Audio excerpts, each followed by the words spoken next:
Every stand-up comedian will tell you that it's easier to get an audience to laugh when it's somebody else's religion that you're making fun of. And the hardest thing is to get people to question and look at, their own religion, their own culture. I don't know, maybe that just means you're not a very good stand-up comedian.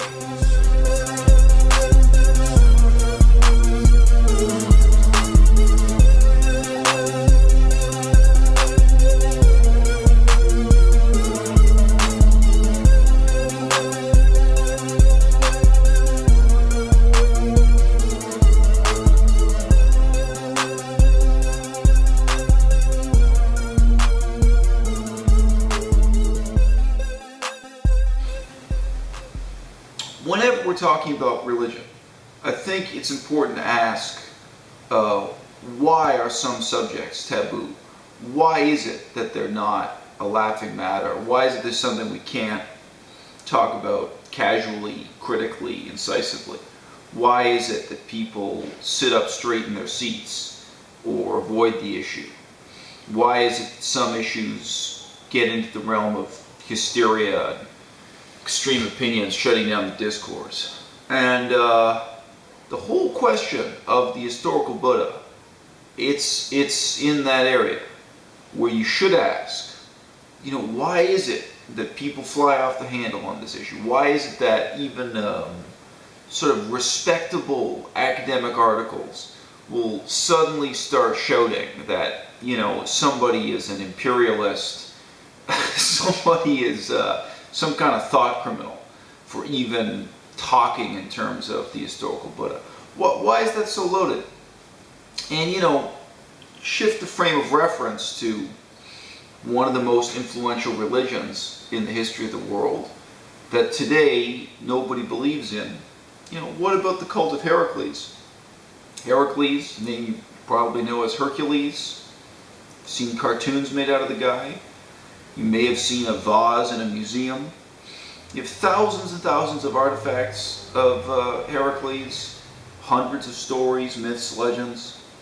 And if someone said to you, I think you can look through the legends of Hercules and pick out a few that represent the historical reality of Hercules, nobody would get angry, nobody would get uncomfortable, and nobody would accuse you of being an imperialist or supporting some kind of terrible, dangerous tendency.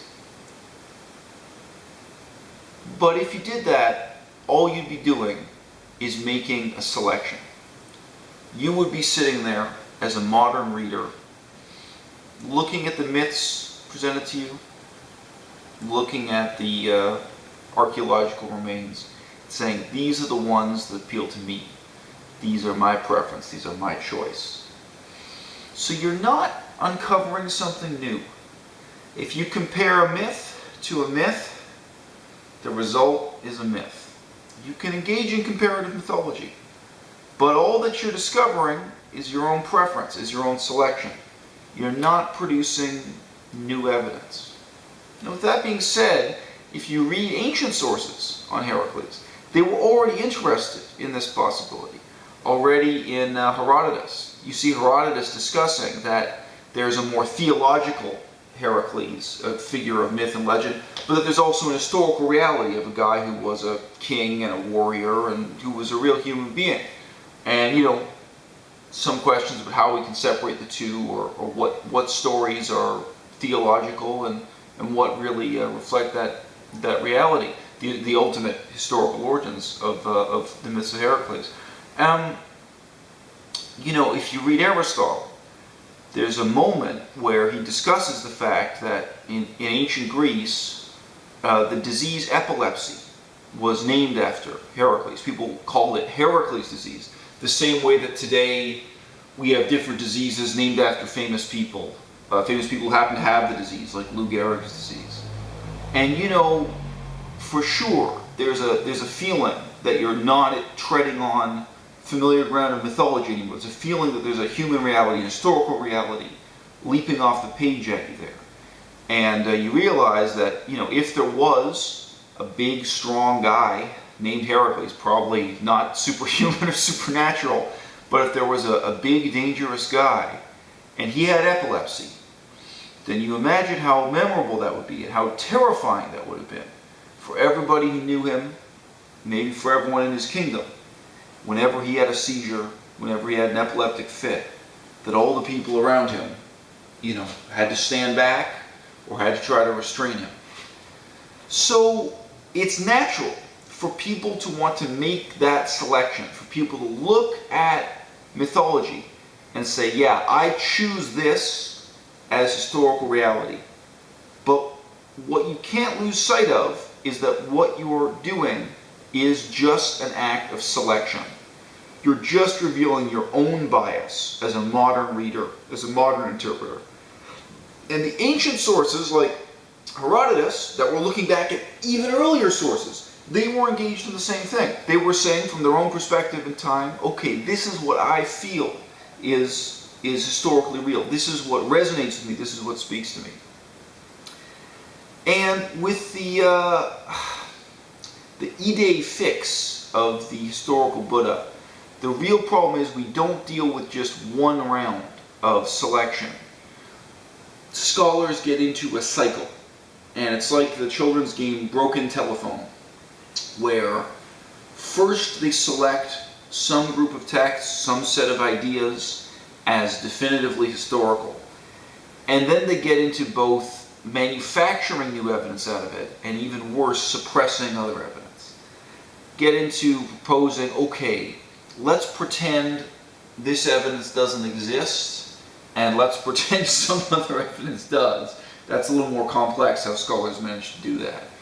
And then the historical Buddha, once you've been through a few stages, a few cycles in this game, you start to get an idea that while it was meant to select what's most meaningful, most interesting, most philosophical maybe, out of the ancient text, instead becomes a distorting, biased, myopic misrepresentation of what the texts do and don't say. For me, one of the most common experiences in my life has been, including when I speak to people with PhDs in Buddhist studies, that when I just talk openly about hell being a major part of Buddhism, this suddenly draw in their breath. When I was giving a lecture at SOAS, University of London, in the question and answer period afterwards, I said, yeah, of course, almost on every page of the canon, we're dealing with this idea of hell and the afterlife. And you could hear people sat up in their seats, people got uncomfortable.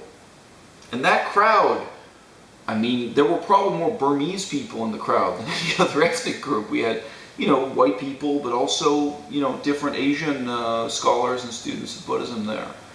And, how can such a major idea become taboo? Well, it's because people went through a cycle of saying, oh, no, the real Buddha, the original Buddha, the historical Buddha, he didn't teach hell. So therefore, ignore all of this evidence and, direct your attention only to little bits and pieces of evidence. Now, was there a real guy named Hercules, or that people call Hercules to flatter him, who was big and strong and beat people to death with a club? Or was the club, as the symbol of Hercules, something that only appears relatively late in the art history and the development of iconography? Is that original or not? You can ask those questions. But the trick is to never lose sight of your role as a modern interpreter asking those questions. And to never let yourself get into a frame of mind of denying what's on the piece of paper in front of you.